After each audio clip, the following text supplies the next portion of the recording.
Son of a glitch.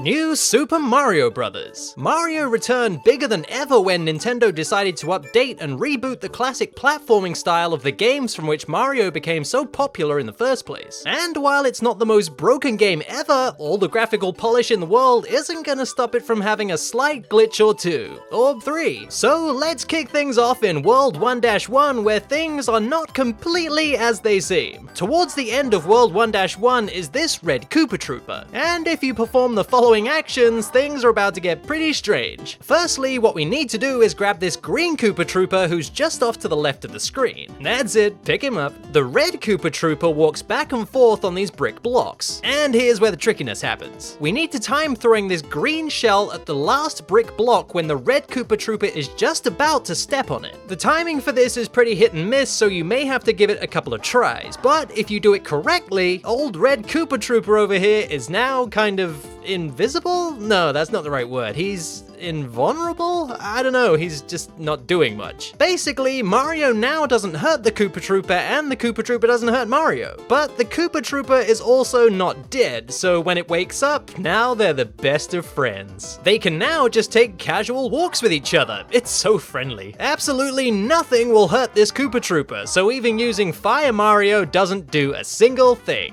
Which is also a good job he doesn't hurt Mario either. Here's a strange and visually comedic glitch you can check out in World 3-A. Towards the end of the stage is this green pipe, and if you jump up into it, you'll go to this area with the water. Now if you run towards the water, and then just as you enter it, turn to go in the other direction, still holding left if you were going right, this will happen. Mario will now continue sliding backwards if you keep holding left, and this is just kind of funny to watch, really. Due to the confines of this area, you won't slide very far, but you will just get stuck against the screen just sliding. I mean, wow. To end the glitch, all you have to do is just let go of holding any direction, and Mario returns to normal. A very simple to do and fun to watch glitch. The Mega Mushrooms seen throughout this game are a brand new addition to Mario's items, and they're supposed to be a one-shot deal that you use there and then whenever Mario touches them. However, if Mario touches an unbreakable block and the Mega Mushroom at the same time, that Mega Mushroom will then be put in Mario's items. This is essentially like Mega Mushroom storage. What happens is there's not enough room above Mario's head for him to grow, so the game just lets him keep it. It's a pretty difficult glitch to get down, but all you have to do is touch the unbreakable block and the Mega Mushroom on the same frame, and then you'll keep it. Using Mega Mushrooms, we can perform a glitch in any of the first Bowser Jr. fights. All we have to do is eat the Mega Mushroom and then keep attacking Bowser Jr. until it runs out. Just standing next to Bowser Jr. with the Mega Mushroom in effect, you can see that he does take some kind of damage, or he just remains on his back, and this is going to put him in a weird state. When the Mega Mushroom finally runs out and Bowser Jr. returns to normal, when you take the next hit, he'll end up on his back as expected. Now, usually, if Mario jumps on Bowser Jr. again while he's on his back, that counts as a hit. But because of the things we did with the Mega Mushroom, those hits now don't count. Jump on him as much as you want, but it's not going to do any damage. The only way to hurt Bowser Jr. now is to perform a ground pound. This is a pretty weird glitch, but thankfully it doesn't harm anything, and the only reason I can think that it occurs is the Mega Mushroom creates kind of an overflow of how many hits Bowser Jr. can take. Usually, when not performing this glitch, a ground pound counts as 2 hits, and that maybe somehow counteracts this glitch? I'm not entirely sure. While we're still hanging out with Bowser Jr., there's another glitch you can do in World 2, 3, and World 5 castles. In the last phase of these Bowser Jr. fights, he'll jump upwards. If you can bounce Mario off Bowser Jr.'s head at the peak of this jump, you can get out of bounds. Usually at the end of these fights, you can see what's called an iris shot, which is shaped like Mario's head, which closes in the center of the screen.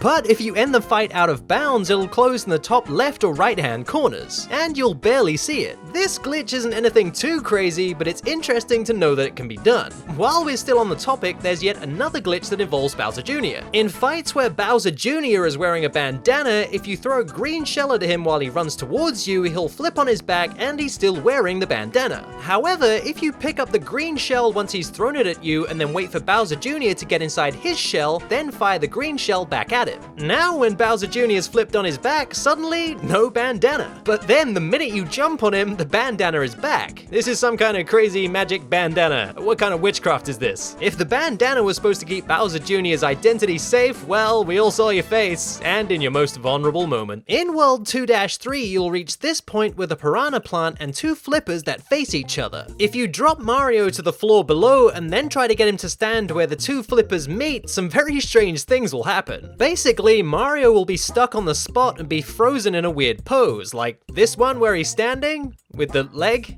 That's a good leg. Kinda looks like he's squaring up to the piranha plant. You want a piece of this? I hope you like Italian, because that's what I'm made of. Or if you ground pound, Mario will just be sat there hoping he doesn't get eaten. If you ask me, it's all flippin' crazy. How's my butt look? Does it look good? In World 8-3, you're gonna find these giant bubbles which look kinda gross, but there's a glitch involved, so stick with it. Now this is kind of tricky to get right, but you need Mario to bounce directly on top of this bubble to the point where he can no longer move away from it. What happens is these bubbles take away any control from you once you bounce off them. And if you get Mario bouncing dead on the top of them, he's gonna hit the ceiling, come back down, bounce, and just keep bouncing forever. This glitch serves absolutely no purpose whatsoever, but enjoy the up and down ride of this one. In World 4-A, you can find this room with a P-switch and a whole ton of blocks. Now just go nuts breaking blocks, including the ones all around the P-switch, and you're gonna find that this guy just floats in the air. Now this isn't normal P-switch behavior,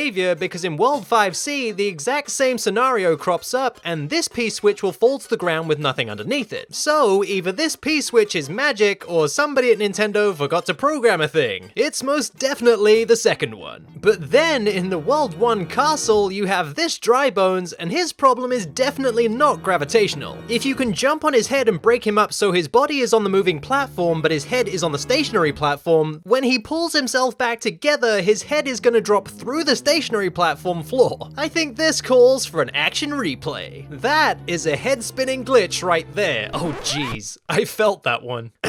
Here's a random glitch in the World 3 Ghost House. At the beginning of the stage, you'll find this question mark switch, and that activates some stairs just to the left. Normally, when you tap the bottom screen item, it'll drop straight down to the ground. However, if you stand underneath these stairs and then activate the item, it'll now slowly drop down towards the ground through the stairs. Now you can do this with fire flowers and every single kind of mushroom, but the most interesting mushroom to do it with is the Mega Mushroom. Once it's finished slowly descending through the wall, once it hits the ground, it just bounces back and forth. I had no idea going through walls was so exciting. I guess we can find out firsthand, as there's a couple of glitches that do exactly that. In World 1-4, you'll reach this point with the red Koopa Trooper. Pick him up and watch him go as he destroys all the bricks on the way down to the 1-up block. When you see the 1-up, stand on this block, jump up in the air and ground pound. Keep holding down and then jump immediately afterwards, and a hidden block should appear. If you now let go of down on the D-pad, you'll be pushed through the wall. You've probably seen this exact kind of glitch in all the Mario classics. The same kind of glitch can be done in World 2 Castle. If you reach this area with the Wrecking Ball and the Bullet Bill turret, you can just duck in this corner and then jump. If you release down on the D-pad at the right time, Mario will be pushed through the wall yet again. Pretty sweet. If you've now got a taste for this sliding through walls craziness, there's a couple of other glitches you should learn about. These next few glitches all involve the challenge mode, which is a mode of the game which you cannot travel backwards through a world. After finishing the game, if you press start on the map screen and press LR, LR, XX, YY, you should see this message for the challenge mode. With challenge mode now in effect, head to World 1-2. Because of the nature of challenge mode and the fact that you cannot scroll the screen backwards through a world, you can create these tiny little spaces that Mario can jump into. You have to be very careful not to scroll the screen too far forward, otherwise you'll have to restart the stage. But if you get it just right, Mario can fit inside this gap and keep jumping till he's off screen. Now you can just keep running to the right, but eventually you'll get stopped because you're not supposed to be in this area, so this isn't exactly the most useful version of this glitch, but there are more interesting versions of it. For instance, if you try this same glitch out in World 6-4, once Mario gets to the top of this gap, he'll continue just sliding through the wall. Best thing about this is, unlike World 1-2, you'll actually pop out at the other end. The best version of this glitch can be seen in World 2-5. Towards the end of this stage is a secret room where a star coin can be found. If we now scroll the screen just enough that we create this gap at the top of the room, we next need to use this block hopper to get up there. The best thing to do is just keep jumping until you get lucky and get pushed in the gap. If you're successful, Mario will now slide to victory and pass the flagpole. You'll eventually come to a stop as the screen locks to the right hand side, but all you have to do is keep jumping and eventually you'll end up standing on an invisible block. Then you can hang out in an area you're not really supposed to play around in and then just finish the stage, as there's not really an awful lot to do here. But it's always fun to break the rules. Our final version of this glitch happens in World 8-3 and it's very tricky to get right. Yet again, we need to create this small gap between the screen edge and the wall, and it's very difficult not to get pushed to the right. If you somehow manage to pull this off, keep swimming to the left and go through the giant eel that's trying to eat you. I definitely recommend using a fire flower for this, as I managed to get hurt twice on the way to the gap. Once you're in the gap, keep jumping until Mario is off screen. Now that you're off screen, the giant eel will follow you, as he's programmed to follow Mario wherever he goes. You can keep swimming all the way to the right and then to the end of the stage, but you're gonna hit a dead end as there's nowhere else to go. You're kinda stuck here. You'll just see the eel slowly leave the screen and that's it. All you can do is wait for the time to run out or pause and exit the world. Our next glitch occurs in World 4-6. For this really simple glitch, all you need to do is ride Dory to these 3 green pipes with piranha plants poking out of them. Now all you have to do is stand here and wait in this spot until the timer reaches 140. Once it reaches 140, you can start moving through the stage again, and then from here take a big run and jump to the right. And then, no, your eyes are not deceiving you, Mario is walking around in the air. From here, do not go too far to the left, otherwise you'll fall right in the drink. But by all means, continue heading to the right and enjoy running around on absolutely nothing. Although eventually, once you reach this area, you'll be somehow teleported to somewhere I don't know, and you'll be stuck. I have no idea what happened here, that was it. I was done. I was able to move to the left and the right and catch it with Dory and see what these guys were doing, but yeah, that was it. But it's a really simple glitch to do and a lot of fun to mess around with. This next glitch is a fun one. In the World 4 Ghost House, you can find these spinning platforms that move Mario from area to area. When Mario is on one of these platforms, it freezes everything in game. But this also works if Mario just jumps on it for a frame or two and then jumps right back off again. So this now freezes everything in the world, which means the boos don't move. Whenever you touch a coin block, the coin just pops out but nothing happens. And these brick blocks, well, they do break, but the debris doesn't fall to the ground. If you're Fireflower Mario, you can shoot fireballs, but they'll just hang in the air, just frozen in time. Look at these boos, they seem to be getting a kick out of that trick. You like that one, huh? Look at that face. Funnily enough, any blocks with power-ups in them don't do anything, so that's really useful. If Mario touches any of the boos, then the glitch ends and everything returns back to normal. Likewise, the same thing will happen if Mario jumps on the spinning platforms that caused this whole mess in the first place. It's a tricky one to pull off, but it's a fun glitch nonetheless, and I like how just nothing works right anymore. In the World 4 Castle, you meet this Goomba who turns into a giant Goomba. Yeah, it's a pretty neat trick. And here's where our next glitch comes into effect. Before this fight begins, make sure you have a Mega Mushroom, stand in this spot, and then use it. Now all you have to do is jump to the right to enter the cutscene that brings on the Goomba, and depending on the timing of where you jump and how you land, you're gonna get some pretty interesting results. For instance, you may see the Goomba just waddle onto screen halfway in the air. Or he may not appear on screen at all. The transformation of him getting big will just happen in the air somewhere, and then he'll gracefully float down to the ground. I just love how dumb this glitch looks, and every time you try it will be a different result, so go nuts. While we're still talking about this Goomba fight, if you have a Mega Mushroom, just use it at any point in the fight and then wait for it to run out. When it does eventually run out, you'll notice that the boss music for this fight doesn't actually return, and you'll be treated to a brand new soundtrack.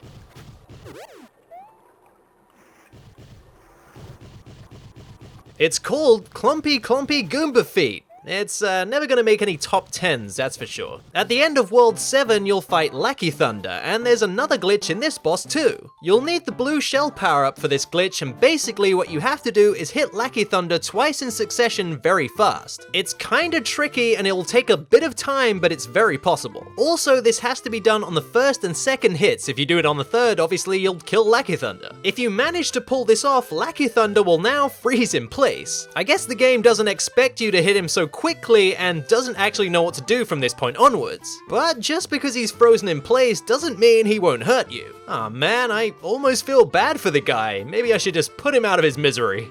He goes on to a better place. Our final glitches happen at the final boss. It kinda makes sense really. The first glitch with the final boss is to do with beating Bowser out of order. The game fully expects you to beat Bowser Jr. and then Bowser, but using a Fire Flower you can take out Bowser, well, with relative ease. It may take some practice, but you can take him out first. With Bowser gone, finish off Bowser Jr. and then you'll notice that the music for this boss battle keeps on playing. The trigger for the music to end is when you push the big red button and drop Bowser into the lava below, but having already beaten him with fireballs, just beat Bowser Jr. and then you can run around until your heart's content. The second glitch in this fight also involves beating Bowser first and also having a Mega Mushroom. Wait until there's just one more hit for Bowser Jr. to be taken down. When Bowser Jr. throws a green shell at you, keep this shell and then wait till Bowser Jr. is close to where Peach is. With Bowser Jr. now on his back, quickly use the Mega Mushroom and then jump off Bowser Jr. while still holding jump and you'll be able to reach Peach at the top of the room. Now just wait for the Mega Mushroom to end, and with Bowser Jr. and Bowser gone, you can just stand next to Peach.